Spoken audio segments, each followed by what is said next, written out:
The secret phone data that brought down Ireland's darkest killer, but almost set him free. In 2012, a young woman named Elaine O'Hara vanished in Dublin without a trace. What looked like a simple missing person case soon unraveled into one of Ireland's darkest and most disturbing murder trials. Behind the scenes, secret phones, chilling messages, and a legal battle that would shake not only Ireland but the entire European Union. This isn't just a crime story.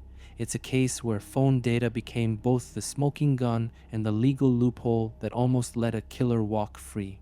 Elaine O'Hara was 36 years old. She lived in Dublin and worked as a childcare assistant.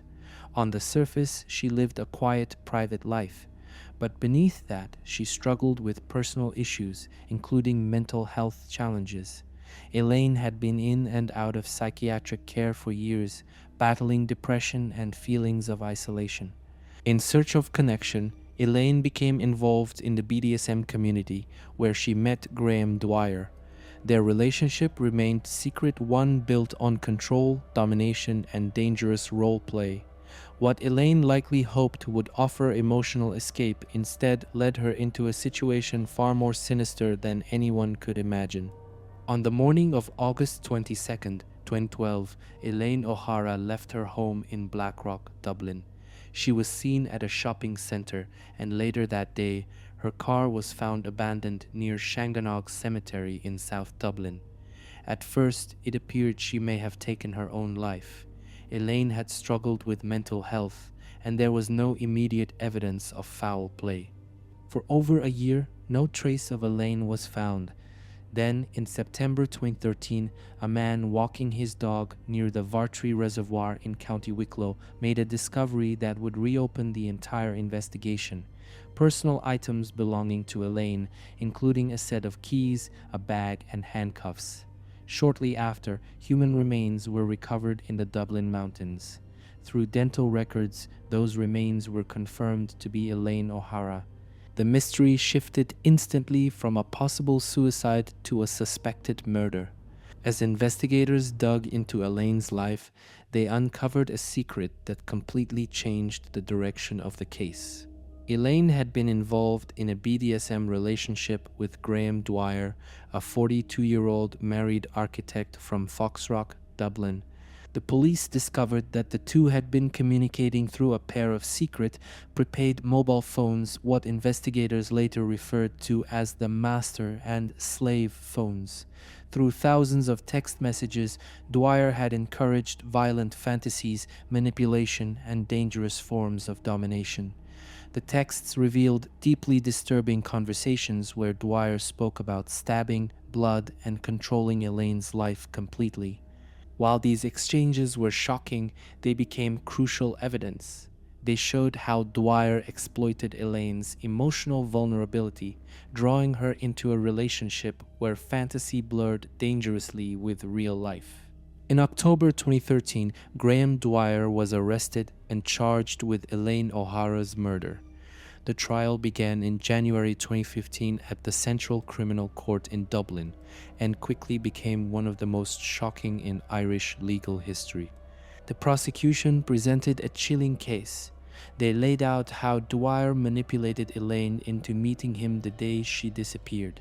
Phone records placed Dwyer near the Vartree Reservoir, close to where Elaine's belongings were found. Physical evidence linked Dwyer directly to Elaine's death. A knife matching one from his own kitchen was recovered from the reservoir. Handcuffs and bondage equipment tied back to him were found among Elaine's possessions. Most damning were the thousands of text messages discovered on the secret phones, exposing Dwyer's violent fantasies and intentions. After a lengthy trial, on March 27, 2015, Graham Dwyer was found guilty of murder. He was sentenced to life in prison. While Graham Dwyer sat in prison, his legal team launched a new fight not over the facts of the murder, but over how key evidence had been collected. Much of the prosecution's case relied on mobile phone metadata, the secret phones, their locations, and call logs. This data was stored under Ireland's 2011 Communications Retention Act, which required phone companies to keep records for security purposes.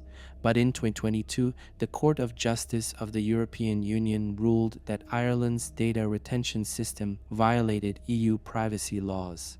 Dwyer argued that because his phone data was collected under an illegal system, it should never have been used against him. If the phone data was thrown out, his defense claimed the entire case could collapse. This legal argument transformed the case from a murder trial into a European legal battle about privacy rights, surveillance laws, and the limits of state power. After years of legal battles, Dwyer's appeal reached the highest level in Ireland. On July 31, 2024, the Irish Supreme Court delivered its long-awaited decision. The court acknowledged that the European ruling declared Ireland's data retention laws illegal. However, the judges concluded that even without the phone metadata, the evidence against Dwyer was overwhelming. Physical items connected to him, the content of his own messages, the knife, the handcuffs, and his presence near the reservoir on the day Elaine disappeared were all independently damning. The Supreme Court ruled that the phone data could be admitted as evidence. Dwyer's final appeal was rejected. His murder conviction stood. The long legal saga was, for now, officially closed. Even though Graham Dwyer's conviction has been upheld, the case has resurfaced again in 2025. A new true crime documentary has reignited public interest, offering fresh interviews, expert analysis, and never-before-seen details about the investigation, the trial, and the legal battles that followed.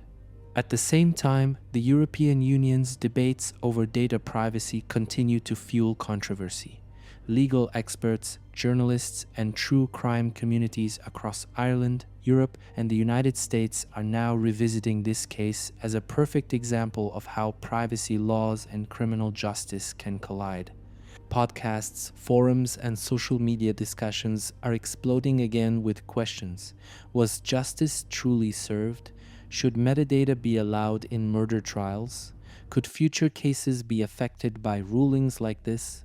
The Elaine O'Hara murder remains one of Ireland's most talked about crimes, not just for the horrific events, but for the lasting legal implications that could reach far beyond this one trial.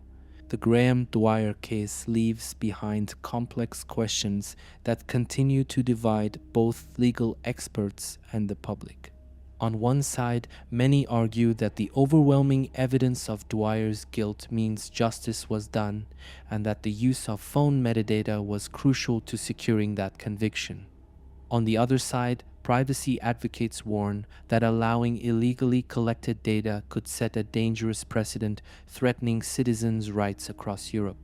This case forces people to ask, if phone data saves lives and solves murders, should strict privacy laws block its use? Or should personal privacy always come first, even if it risks letting dangerous people walk free? As technology advances, these debates are only growing louder. The Elaine O'Hara case stands at the center of this ongoing global conversation about crime, privacy, and justice. Today, Graham Dwyer remains in prison, serving his life sentence for the murder of Elaine O'Hara. His final appeal has been denied, and legally, the case is closed for now. But the impact of this story stretches far beyond one courtroom decision. The chilling nature of the crime, the secret world of control and manipulation, and the groundbreaking legal fight over phone data have kept this case alive in public discussion for more than 12 years. And with new documentaries, podcasts, and debates reigniting worldwide interest, the story of Elaine O'Hara and Graham Dwyer continues to haunt not only Ireland, but the entire debate over how far the law should go to balance privacy and justice. This isn't just a story about one murder. It's a story about where crime, technology, and human nature collide, and we are still living with the consequences.